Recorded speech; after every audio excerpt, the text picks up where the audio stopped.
my mom got sick by cancer, and she got really sick. Michael felt really, really sad when Mommy died. I don't want to talk about it. If you would have told me 7 years ago that I'd be a widower with 2 kids, I would have laughed. I would have said, who, her? She's indestructible. Nothing's gonna happen to her. My name is Zoe, and I'm 5. My dad was fun. I went to the park with Daddy, and I rode my bike. It was something that we never thought could ever happen because he was so healthy and so fit. I mean, he played basketball, like he was a runner. She didn't understand why he couldn't play with her anymore. She didn't understand him having cancer and him being so sick that he couldn't really do much with her.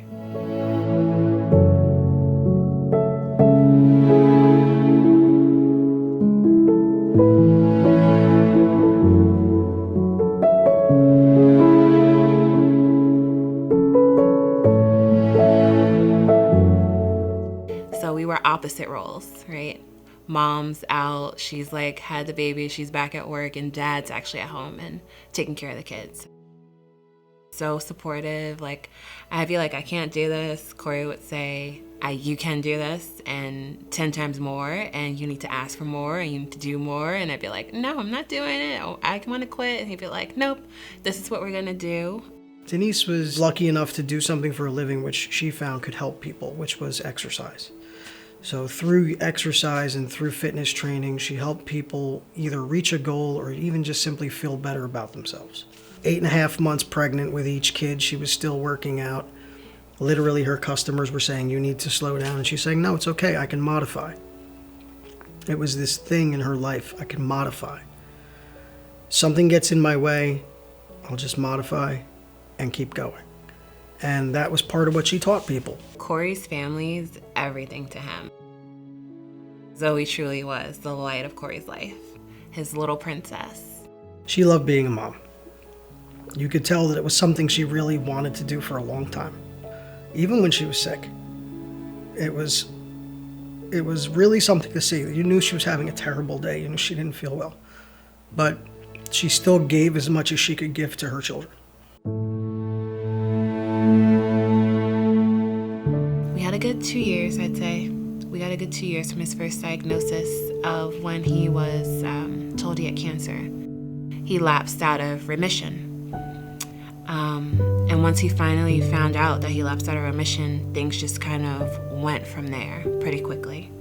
The cancer had spread further down his spine from the 4 places it originally was found in. Kids were not allowed in the hospital under any circumstances. The day she was gonna actually possibly visit Corey in the hospital, he passed. She didn't get to say goodbye to him at all.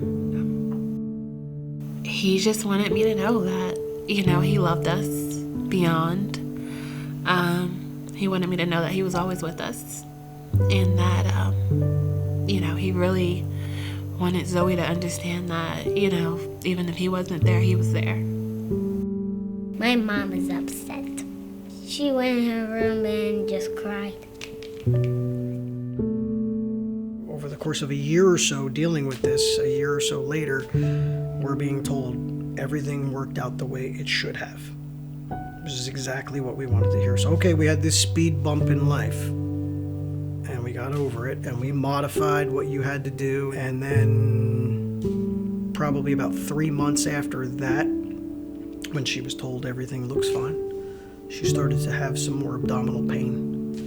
And that started the whole process all over again. Chemotherapy, radiation, and wherever a spot popped up, we treated it, we put that fire out, and then another one would pop up somewhere else. And this went on for a year.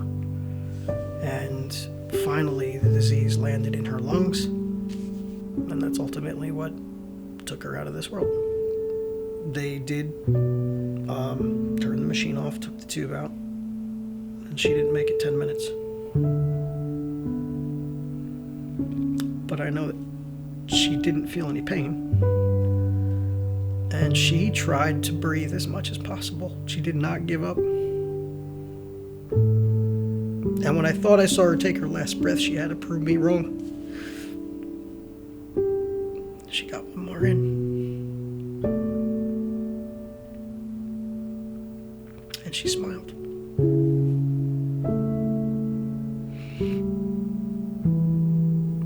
And that was it. We both had blonde hair. When her hair was falling out, then we did look different. She is up in heaven.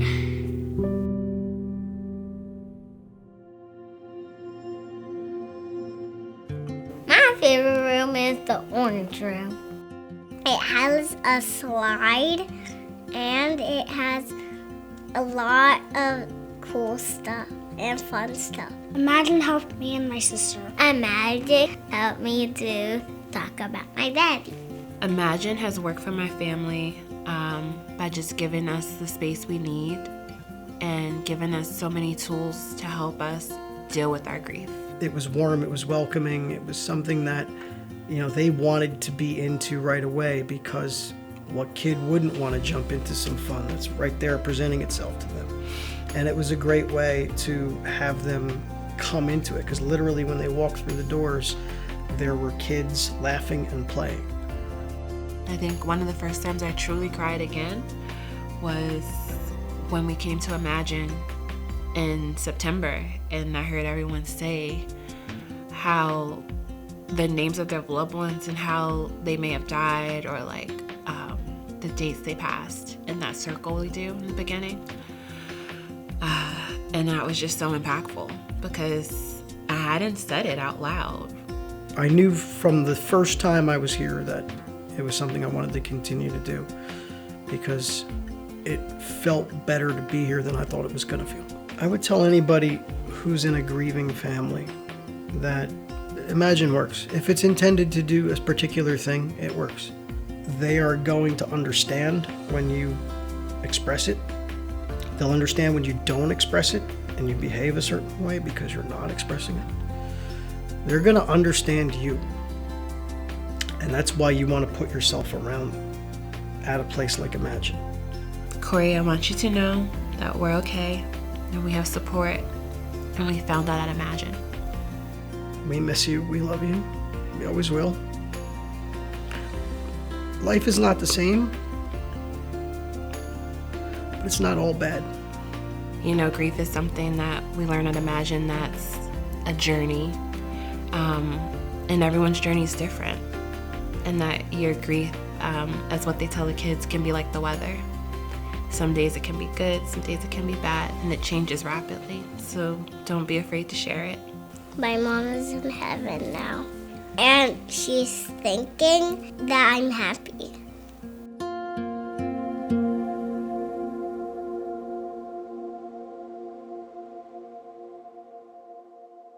So, is it off now?